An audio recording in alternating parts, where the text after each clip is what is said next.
Ayub pasal 21. Judul di Alkitab kertas saya dalam terjemahan baru adalah pendapat Ayub bahwa kemujuran orang fasik kelihatannya tahan lama. Saya senang sekali dengan judulnya ya. Kelihatannya tahan lama. Mari kita baca ayat yang ke-14 sampai dengan ayat yang ke-15 dari Ayub 21. Demikian bunyi firman Tuhan, ayat 14. Tetapi kata mereka kepada Allah. Jadi ini yang akan kita baca ini perkataan orang-orang fasik, ini perkataan orang yang tidak kenal Tuhan. Mereka bilang begini, ya, kurang ajar banget yang mereka katakan. Pergilah dari kami.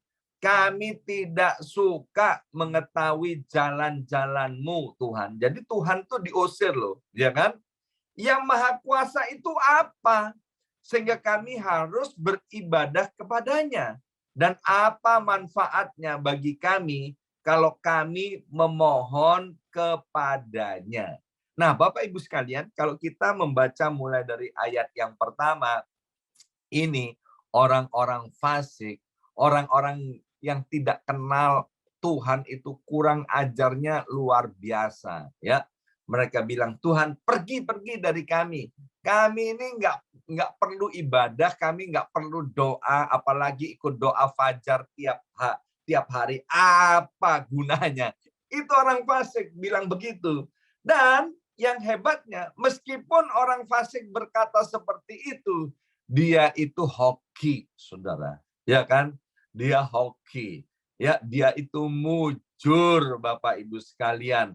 Dia sehat, kuat, gemuk, anak-anaknya diberkati, pekerjaannya diberkati loh tuh. Dan mereka selalu makan minum enak, ya, mereka bersenang-senang dan tidak ada kesusahan dalam hidup mereka, Bapak Ibu sekalian, ya. Nah, Ayub, ya, Ayub sebagai seorang yang cinta akan Tuhan, hidup saleh, dia rajin ibadah, dia sampai terheran-heran, dia bingung loh, ya kan? Kok bisa ya orang fasik seperti itu? Kok bisa ya Tuhan kok diem saja? Mungkin dalam hatinya Ayub, ya, atau dalam hati setiap kita. Kalau aku yang jadi Tuhan, orang model gini paling enak tak tempeleng saja, ya kan? Biar mampus kamu. Nah itu saudara, Tuhan itu bukan manusia.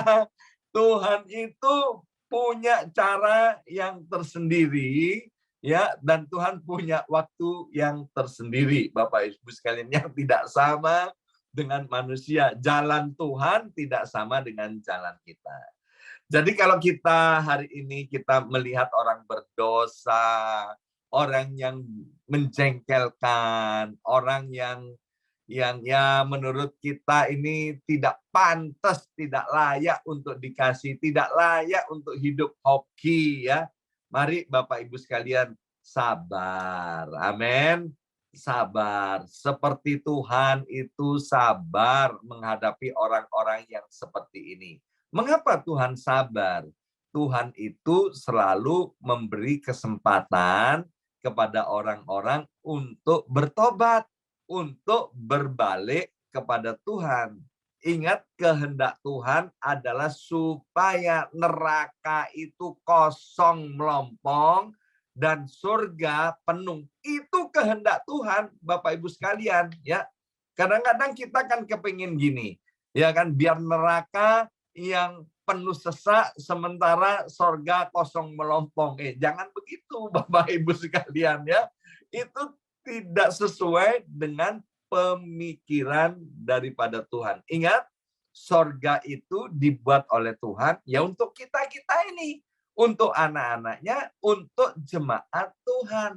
Sementara neraka dibuat bukan untuk kita-kita ini. Sekali lagi, neraka dibuat bukan untuk kita-kita ini, tapi neraka dibuat untuk malaikat yang memberontak dan antek-anteknya. Neraka dibuat untuk setan dan para pengikutnya. Jadi Bapak Ibu sekalian, kalau kita ketemu dengan orang-orang fasik itu mereka mujur, mari jangan terbengong-bengong seperti Ayub itu, ya kan? Sebab kita punya Alkitab yang sudah menjelaskan kepada kita bahwa kemujuran orang fasik itu cuman sementara. Tuhan kasih kesempatan. Maka itu saya mohon Bapak Ibu sekalian, nanti kalau ada waktu Bapak Ibu bisa baca sendiri di Mazmur 73. Di Mazmur 73 kita bisa tahu akhir hidup daripada orang fasik yang tidak mau bertobat. Ya, akhir hidup daripada orang fasik yang tidak bertobat, tidak mau bertobat, mereka akan hancur, binasa untuk selama-lamanya. Dan Tuhan tahu itu adalah keadaan yang amat sangat mengerikan. Maka itu Tuhan selalu memberi kesempatan kepada orang-orang fasik, kepada orang-orang berdosa itu untuk bertobat. Kalau ada di antara kita, di antara Bapak Ibu sekalian hari ini, hidup di dalam dosa, yang mana tidak ada seorang pun yang mengetahuinya, mari datanglah kepada Tuhan dengan penuh keberanian, dengan penuh kepercayaan diri bahwa Tuhan mau mengampuni dosa dan kesalahan kita. Amin. Apalagi kita sudah ditebus dengan pengorbanan anaknya yang tunggal, yaitu Yesus Kristus. Kita sudah ditebus dengan pengorbanan Yesus 2000 tahun yang lalu di atas kayu salib. Ketika kita datang kepada Tuhan, merendahkan diri, mengakui dosa dan kesalahan kita, percayalah kita akan dipulihkan. Kalau orang-orang fasik yang tidak mengenal Tuhan, Tuhan tidak mengkehendaki kebinasaannya. Yang dikehendaki oleh Tuhan menurut kitab Yehezkiel adalah pertobatannya. Lebih-lebih kalau kita sebagai anak-anaknya mau bertobat dan hidup di dalam pertobatan. Percayalah, kita semua akan dipulihkan. Dan tahun ini, tahun 2022, dengan tangan kanannya, kata Mazmur 20 ayat yang ke-7, Tuhan akan menuntun kita, Tuhan akan membawa kita kepada kemenangan yang gilang gemilang. Itu yang pertama dari Ayub pasal 21. Kemudian Ayub pasal 21 ayat yang ke-22. Dikatakan di ayat ini, masakan kepada Allah diajarkan orang pengetahuan. Kepada Dia yang mengadili mereka yang di tempat tinggi. Ya, melalui ayat ini, meskipun Ayub bingung, ya, Ayub ini kan bingung. Dia lihat orang-orang fasik mujur. Sementara dia, ya, dirinya sendiri yang hidup saleh, yang jelas-jelas rajin ibadah, kok menderita, ya. Jadi ini benar-benar membingungkan. Bukan hanya untuk Ayub, mungkin hari ini juga buat setiap kita, ya. Nah, tetapi di dalam kebingungannya Ayub keluarkan satu statement yang luar biasa, bahwa bisa nggak ya manusia mengajar Tuhan? Ya kan? Tentu jawabannya tidak bisa, Bapak Ibu sekalian. Benar nggak? Karena maaf Bapak Ibu sekalian, otak manusia itu kan cuma sekepalan tangan. Orang Surabaya bilang sekepalan bakpao, ya kan? Otak manusia yang kecil, jangan coba-coba nah mengajar Tuhan. Sebab Tuhan itu, Bapak Ibu sekalian, tidak bisa dipikirkan dengan pikiran-pikiran manusia. Jalan-jalannya itu juga nggak bisa kita pikirkan ya dengan pikiran manusia. Kita juga nggak bisa memikirkan tentang karya Tuhan yang begitu dahsyat aja. Gimana ya Tuhan bikin alam semesta ini? Bagaimana ya Tuhan menciptakan udara? Bagaimana ya Tuhan menciptakan langit, bumi, dan segala isinya? Ya kan, bagaimana kok Tuhan bisa ciptakan semut? Bagaimana kok bisa Tuhan ciptakan gajah yang begitu besar? Bagaimana Tuhan bisa ciptakan ini, itu? Waduh, itu kalau dipikirin bukan hanya botak seperti saya, Bapak Ibu sekalian, ya.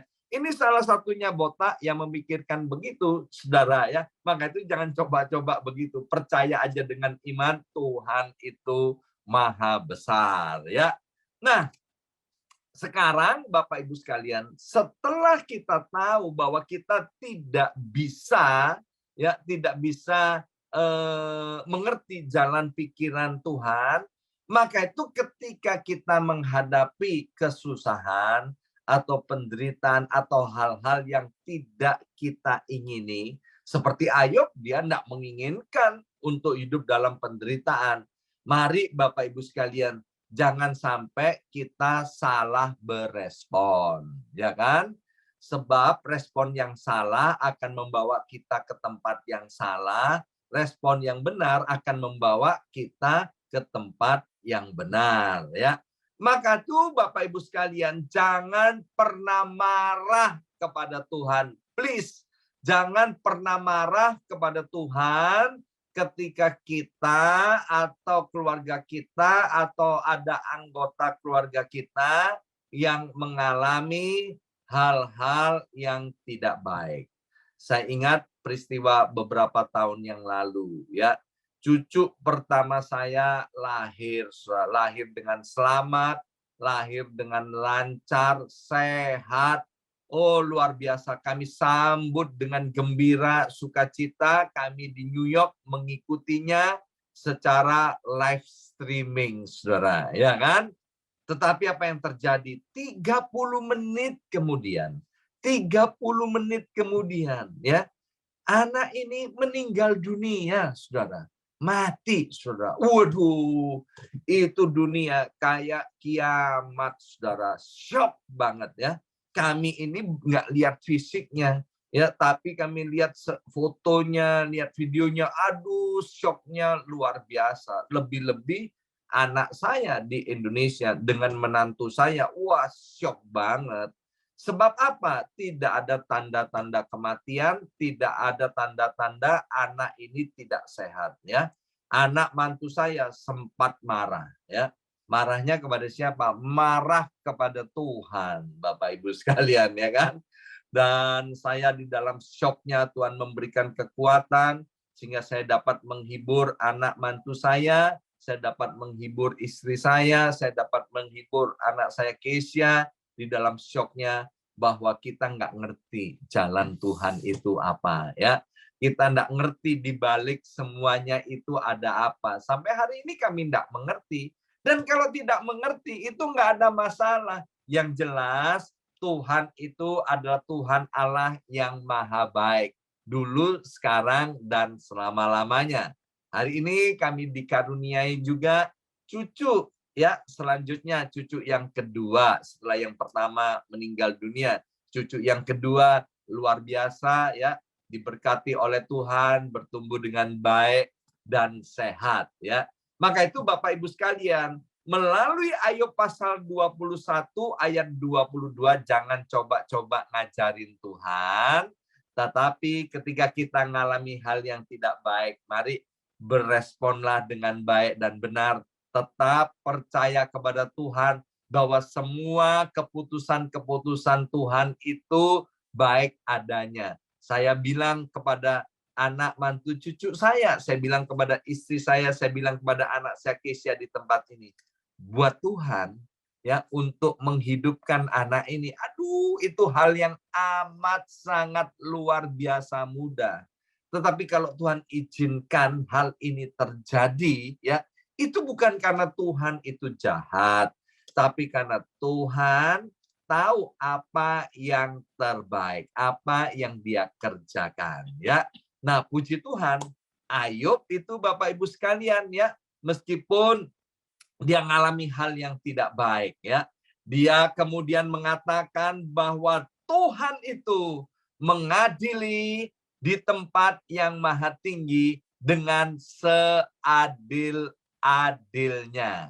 Maka itu mari Bapak Ibu sekalian tetap semangat, tetap cinta akan Tuhan apapun yang terjadi. Sebab jalan hidup orang benar, kata Alkitab, itu akan seperti cahaya fajar pada pagi hari yang semakin terang hingga rembang tengah hari. Nanti di akhir kitab Ayub kita tahu bagaimana hidup Ayub diangkat, dipulihkan oleh Tuhan jauh lebih baik daripada sebelum krisis itu terjadi. Dan ini juga akan dialami oleh Bapak, Ibu semuanya, baik dalam keluarga dan rumah tangganya, dalam pekerjaannya, dalam ekonominya, dalam kesehatannya, bahkan di dalam segala aspek kehidupan kita. Amin. Mari kita berdoa. Materaikan siap benih kebenaran firman Tuhan, ya Abba, ya Bapa. Kami tahu kami ini orang yang dicintai, orang yang dikasih oleh Engkau. Maka itu Roh Kudus tolong kami untuk kami tetap kuat dan setia kepadamu untuk selama-lamanya. Dalam nama Tuhan Yesus kami sudah berdoa. Haleluya. Amin, amin, amin.